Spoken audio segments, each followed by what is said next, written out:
Nosso convidado hoje na série com os economistas que representam as principais pré-candidaturas à presidência da República é o economista, deputado federal Mauro Benevides Filho, que representa a candidatura de Ciro Gomes, do PDT.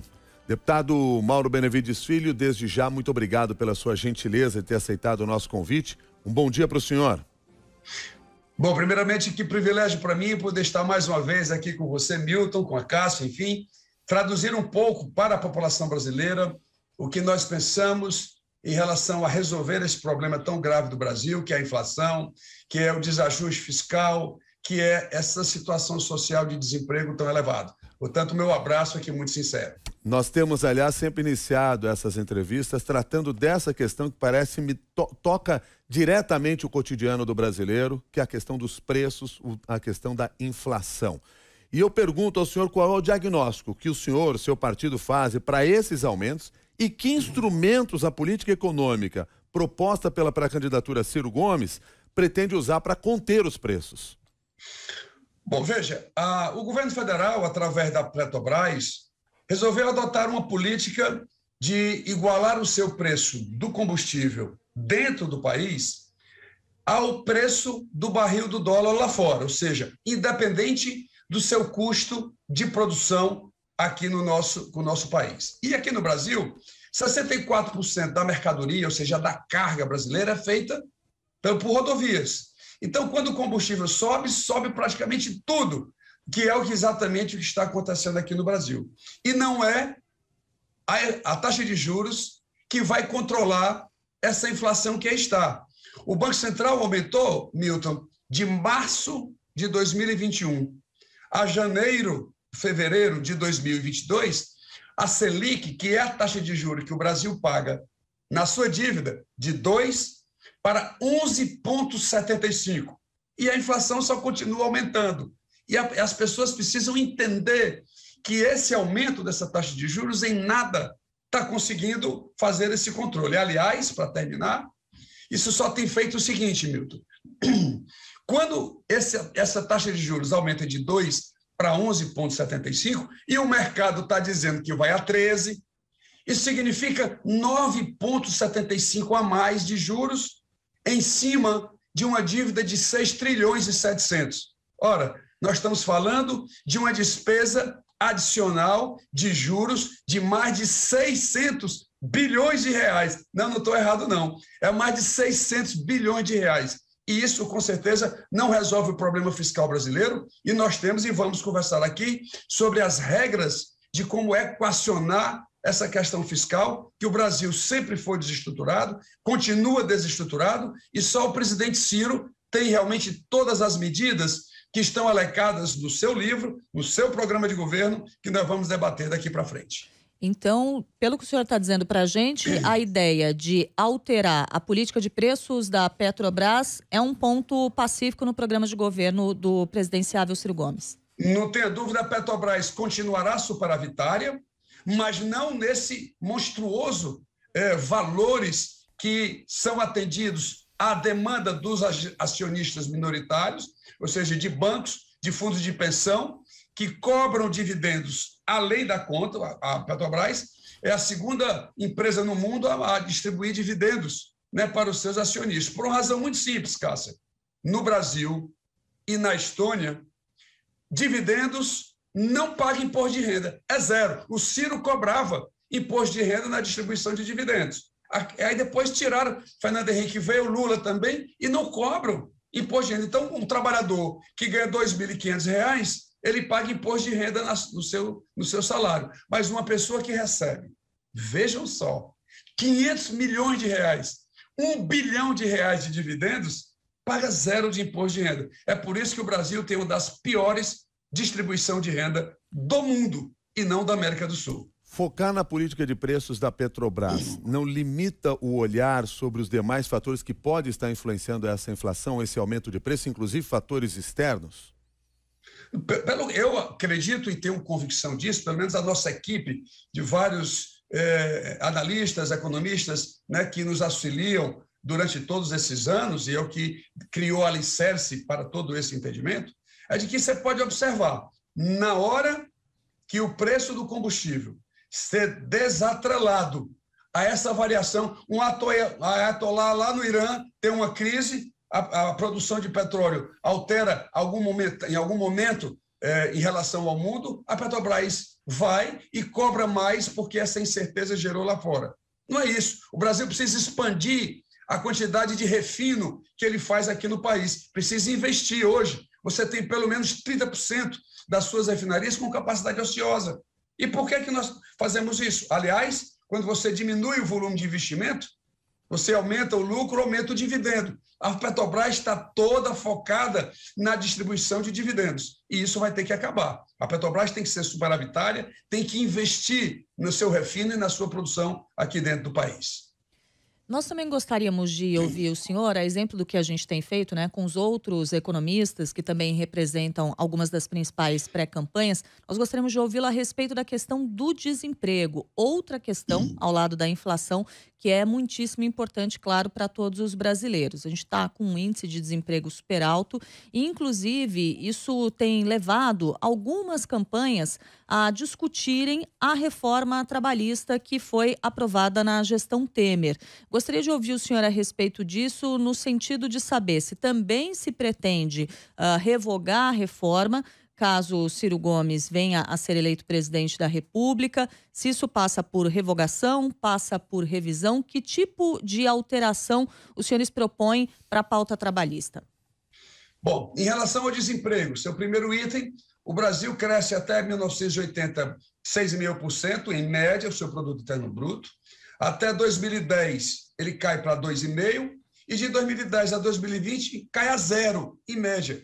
Gente, não precisa ser doutor em economia para compreender que tem algo errado no modelo econômico brasileiro. Ou seja, o governo federal perdeu, inclusive, sua capacidade de investir, até capacidade de trazer o investimento privado para gerar a economia. Colocaram um tal de teto do gasto aqui no Brasil, que não controla as despesas obrigatórias, pessoal e previdência continua crescendo em termos reais. E aí você deve perguntar, mas, professor Mauro Filho, e como é que o governo diz que está cumprindo o teto do gasto? Muito simples. Ele aumenta a despesa corrente, a despesa primária corrente, vai lá no investimento e corta o investimento. Nós estamos fazendo, eu diria, quase um assassinato nas taxas de crescimento do produto interno bruto, que é um fator, e são fatores de geração de emprego. Você só gera emprego e renda quando a economia se expande. O setor privado precisa vir investir, mas o Brasil precisa, por exemplo, ampliar seu investimento em infraestrutura, melhorar seus portos, seus aeroportos, suas estradas, as BRs, as estradas federais, em vários estados brasileiros, estão muito afetados. Então, esse é o primeiro ponto. A revisão do teto do gasto, esse controle da despesa, ela tem que ser feita da despesa primária corrente, porque investimento também é despesa primária, e ele é que está pagando o pato dessa história. Não existe no mundo, eu vou repetir, não existe no mundo nenhum país que fez o teto de gasto que por 20 anos e que controla o investimento. Isso não existe. Na teoria econômica, inventaram isso no Brasil. E a gente precisa, portanto, dizer que para gerar emprego, essa economia brasileira precisa ser esse teto do gasto, essa gestão fiscal do atual governo, que vem já de muitos anos, precisa ser urgentemente eliminado. 15% desses 370, nós estamos falando de mais 50 bilhões. Então, é muito fácil encontrar esse ajuste que o Brasil precisa, déficit primário todo ano, que acontece. Na campanha presidencial, quando nós debatíamos com o nosso companheiro, amigo Paulo Guedes na campanha presidencial, quando nós falamos que íamos resolver o primário em 2 anos, ele disse que ia resolver em 1 ano. O Brasil continua tendo déficit primário todo ano. Ou a gente ajusta isso, ou então o Brasil vai continuar eternamente com desemprego elevado, sem capacidade de investimento, sem crescimento do seu produto interno bruto. Em relação à reforma trabalhista, eu diria que a gente precisa fazer uma revisão dela. O Brasil precisa de regras, vamos dizer assim, acertadas entre empresários e trabalhadores, um mínimo de segurança aos nossos trabalhadores. Isso é uma prática do PDT já de muitos anos, mas esse ambiente de insegurança nessa relação precisa ser estabelecida dentro da reforma trabalhista. O senhor falou em revisão e não em revogação, mas tem se falado dentro do PDT, e o próprio candidato Ciro Gomes tem falado em revogação, inclusive com mudanças de regras que passariam pelo que está sendo chamado aí de uma nova CLT? Veja, quando a gente fala em revisão, você vai alterar vários dos pontos que eles estão lá estabelecidos. Por exemplo? O que precisa ser dito é, por exemplo, na hora do processo de demissão, essa relação obrigatória de ter uma chancela, por exemplo, dos sindicatos, e precisa ser avaliado e dar maior segurança, tanto do lado empresarial quanto do lado do trabalhador. E vários outros pontos. Agora, há uma grande discussão nessa questão da reforma trabalhista, que é a obrigatoriedade da contribuição do trabalhador aos seus sindicatos. Esse é um ponto que precisa ser melhor discutido e melhor ampliado dentro dessa estrutura, mas, repito, tem que ser num ambiente de segurança. Aliás, a Espanha acaba de fazer essa mediação que tem sido, portanto, exemplo para todo mundo. Haveria uma alteração na CLT, na consolidação das leis do trabalho? Veja, a preocupação, as pessoas falam, vão alterar demanda de 13º salário, vai ser demandado alguns direitos que os trabalhadores têm que vão ser retirados. Isso não existe, isso não está em canto nenhum. Portanto, temos que acabar e deixar com essa discussão bastante inconsequente, porque em relação a esses direitos não há qualquer tratativa em relação a essa questão. Tá, mas me ajude aqui a pensar então a seguinte questão. Quando eu me referi aqui a esse nome que está sendo utilizado internamente já na campanha de Ciro Gomes, de nova CLT, inclusive incluindo trabalhadores do setor público. O que tem definido sobre esse assunto? Veja, o setor público a gente tem que tratar com o que já se convencionou chamar de reforma trabalhista, que é reforma administrativa. Digo melhor, porque a gente precisa examinar que o padrão salarial de ingresso na carreira do serviço público está muito elevado. Você alcança o último nível da etapa do servidor. Eu sou servidor público federal, sou professor da Universidade Federal do Ceará. Esse avanço dentro da carreira, até porque hoje o tempo de contribuição para a aposentadoria também aumentou. Então, essas alterações na estrutura do serviço público, ela tem que ser realmente trabalhada. Agora, essas discussões adjuntórias de quebra de estabilidade em carreira de estados e outras coisas, isso é muito perigoso. E a gente tem que estar muito atento. Inclusive, aqui no Congresso Nacional, nós estamos bastante atentos para que isso não venha acontecer e deixar, sobretudo, essas carreiras de Estado sobre o crivo da política, da pressão despropositada, que o servidor público não pode, repito, sobretudo na carreira de Estado. Eu estou falando da polícia, eu estou falando do Banco Central, eu estou falando da Receita Federal. Essas carreiras, elas têm que ter, sim, um tratamento diferenciado das demais carreiras que compõem o serviço público brasileiro. Essa reforma administrativa que está sendo proposta, ou pelo menos pensada pela candidatura Ciro Gomes, é mais ampla do que essa que está em discussão no Congresso Nacional e que o governo Jair Bolsonaro não conseguiu avançar? O problema é que a da agora, ela, por exemplo, quer quebrar a estabilidade para todo mundo. Você acha que um auditor da Receita Federal pode deixar de ter estabilidade? Ou seja, o governante ele faz um auto de infração, o presidente vai lá, o ministro da Economia, e manda tirar o auto de infração. Isso não existe. Tem que ter regras. Mas não parece ser... Só um minutinho, Milton. Tem que ter regras que não podem deixar de existir em carreiras de Estado. Repito mais uma vez, que tem que estar presente na estrutura e na reestruturação dessa dita reforma do servidor público brasileiro. O adendo só que eu queria fazer é que não parece, quando a gente conversa com outros integrantes dentro do Congresso Nacional, de que a ideia é acabar com estabilidade para todo mundo, é manter estabilidade para aqueles cargos de Estado, aqueles que são necessários. O senhor citou um exemplo que não acabaria. Isso já foi um avanço. Pois porque a proposta. Isso depois da nossa discussão, mas mesmo assim, da nossa ênfase. Não, perfeito. Mas então, mesmo assim, não se consegue ir à frente. Por isso que eu lhe pergunto. Quer dizer, essa proposta de uma nova reforma administrativa seria mais ampla do que essa que está aí? E por que teria condições de passar, considerando todos os lobbies que são feitos, todas as barreiras que existem nesse debate aqui no Brasil? Por uma razão muito simples. Reformas estruturais só podem ser feitas naquele momento em que o presidente, ao ser investido no cargo, ele tem que propor nos primeiros 6 meses, nos primeiros 8 meses. Aqui o Brasil quer fazer reformas estruturais no terceiro ano de governo, no quarto ano de governo. Isso não existe. Ele tem que usar toda a sua estrutura de legitimidade para poder discutir com o Congresso. E segundo, as propostas têm que ser discutidas no âmbito da campanha. A imprensa brasileira gosta de discutir se é Manel ou Chico ou Pedro. Nós temos que discutir o que a CBN está fazendo aqui agora.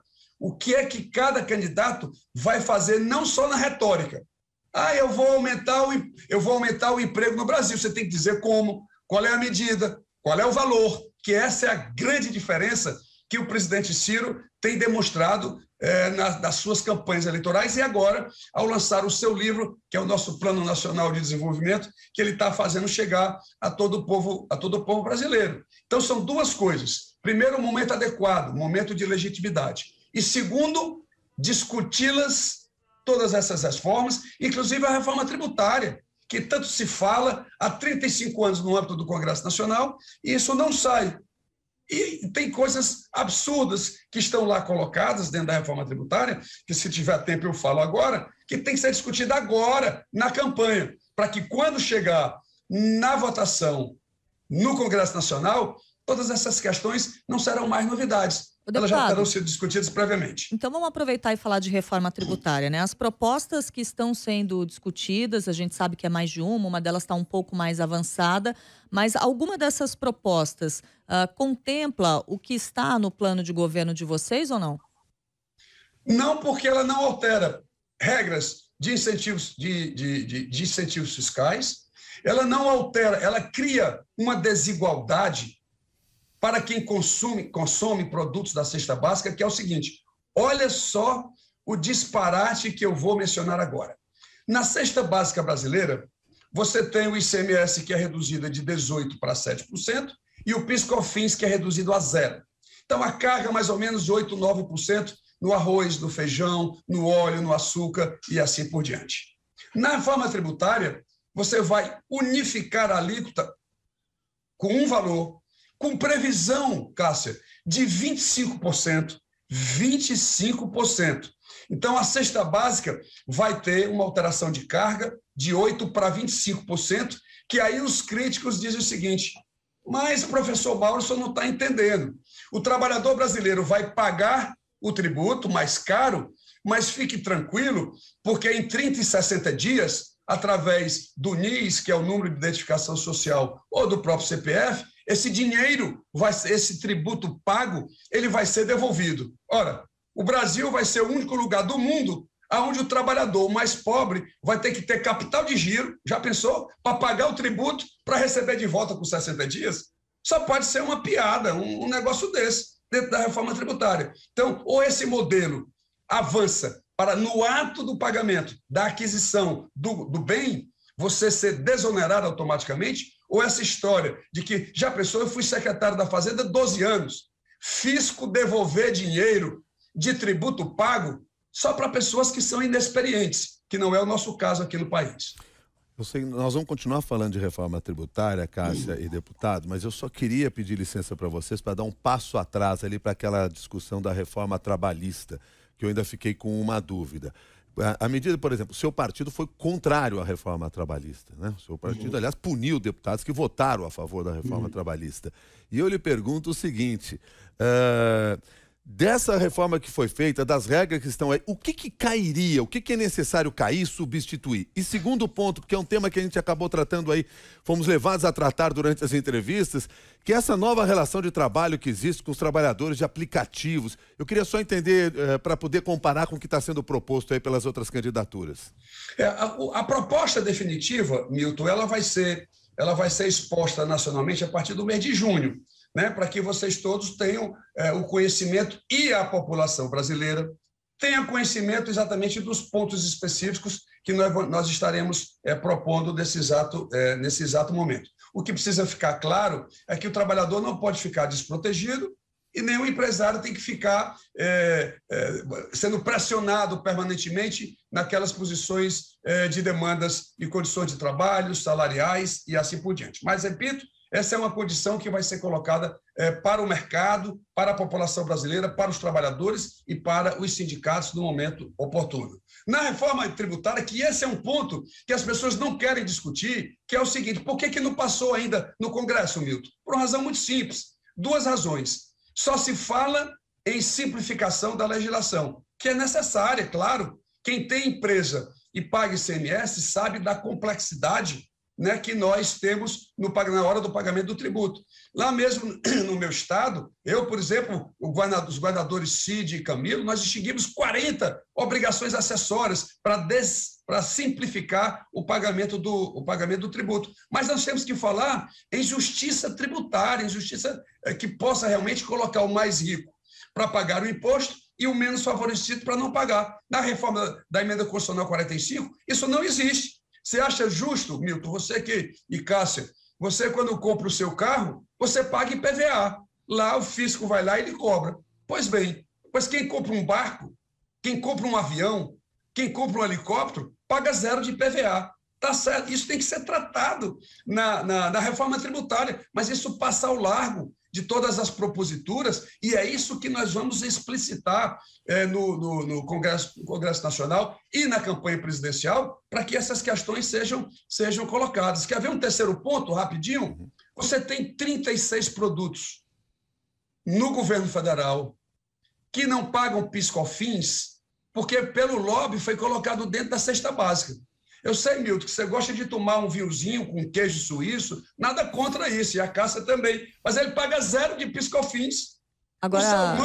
O salmão também paga 0, o filé mignon 0, todos os produtos da classe mais alta que não precisa de reforma tributária. São 7 bilhões de reais que, eliminado com a lei ordinária, nós poderíamos estar numa situação fiscal muito mais adequada. Agora, deputado, essa ideia, né, de tributar quem ganha mais, quem tem mais recursos, que é uma ideia muito justa e é uma ideia que eu imagino que a maioria das pessoas aceite, ela nunca foi levada à frente. A gente nunca conseguiu uma reforma tributária que contemplasse esse tipo de iniciativa. Qual seria o diferencial? De que maneira vocês conseguiriam fazer diferente? Porque existem resistências a isso na prática. A gente observa que a gente vem discutindo aí há décadas uma reforma tributária e a gente nunca chega a esses pontos.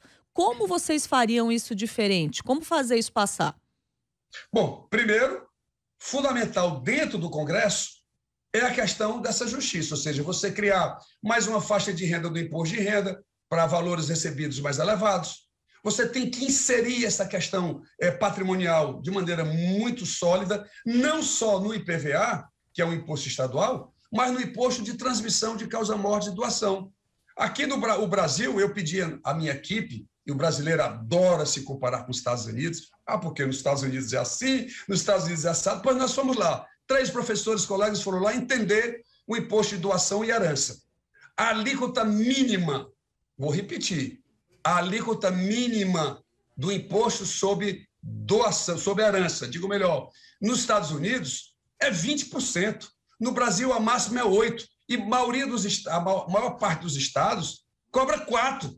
Ou seja, como pode uma estrutura desigual dessa, inclusive comparado com o país mais capitalista e o maior exemplo do mundo, lá é diferente. Lá o país tem mais condições, porque a estrutura tributária, os ricos pagam mais e os menos favorecidos pagam menos. Então, você tem que ir nessa estrutura patrimonial fundamental, o imposto sobre grandes heranças, que ninguém discute. Ah, não, porque na França instalaram lá uma alíquota de 7% e muitas pessoas resistiram a isso. Claro, você não pode criar um imposto que afugente, né, toda a estrutura patrimonial de uma pessoa. Agora, se você cobra 1%, você cobra 1,5%, isso é perfeitamente aceitável, até porque tributariamente, me permito dizer, imposto para aqueles que dizem que já pagam no imposto de renda, preciso dizer o seguinte: o imposto de renda é um imposto sobre fluxo, sobre o que você ganha no exercício.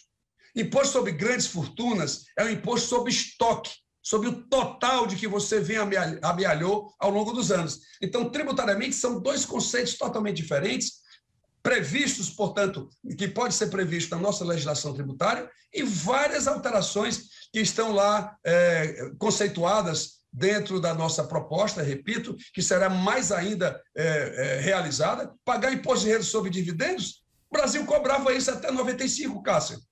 Por que foi tirado isso? Para os ricos não pagarem.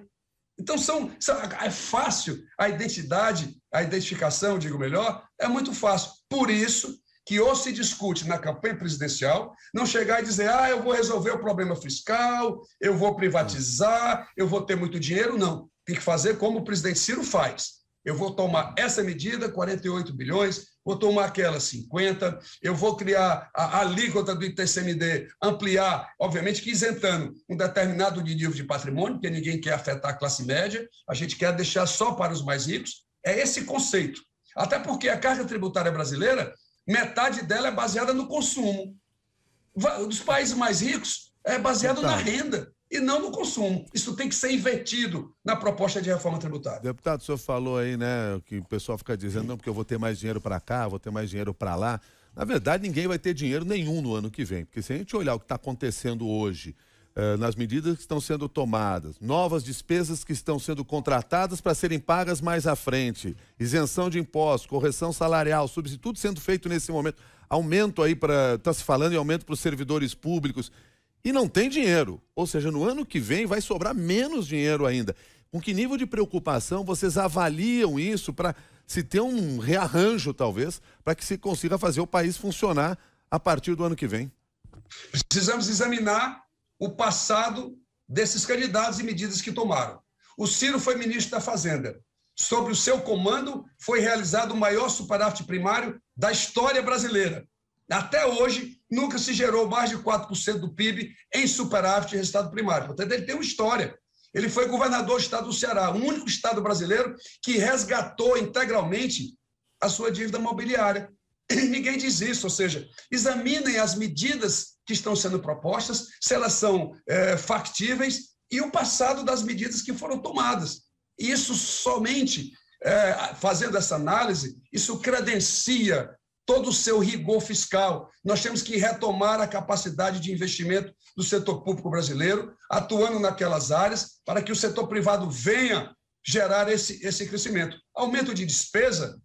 Agora, a discussão, Milton, de aumento de despesa no Brasil só é feita para a despesa primária. Ninguém faz aumento de despesa da despesa financeira. O orçamento da União, o brasileiro não sabe, a grande audiência do nosso programa aqui na CBN, o orçamento da União é 4 trilhões e 800 bilhões de reais. 4,8 tri. A despesa primária, que é pessoal, previdência, essas despesas que você está falando, é 1 trilhão e 800. 3 trilhões são despesas financeiras.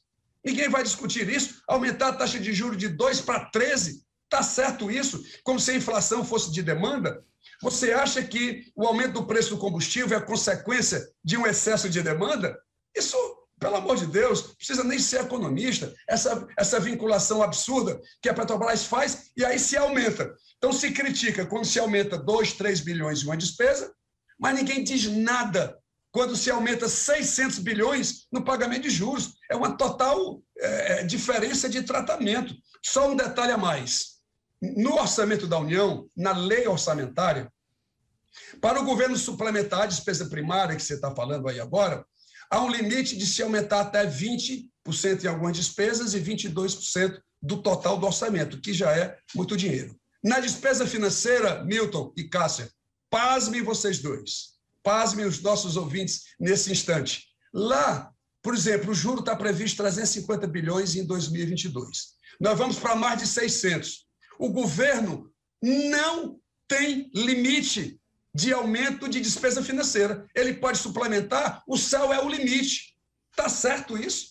Nós não precisamos discutir essa política de transferência de renda para esse extrato da população brasileira que vai receber 600, 700 bilhões, nós estamos discutindo aqui 4 bilhões, 5 bilhões. Então, esse foco precisa estar centrado na discussão do programa econômico de todos os candidatos e que o presidente Ciro faz isso, só ele sabe fazer, com a maestria e a profundidade que a seriedade do caso brasileiro merece nesse instante.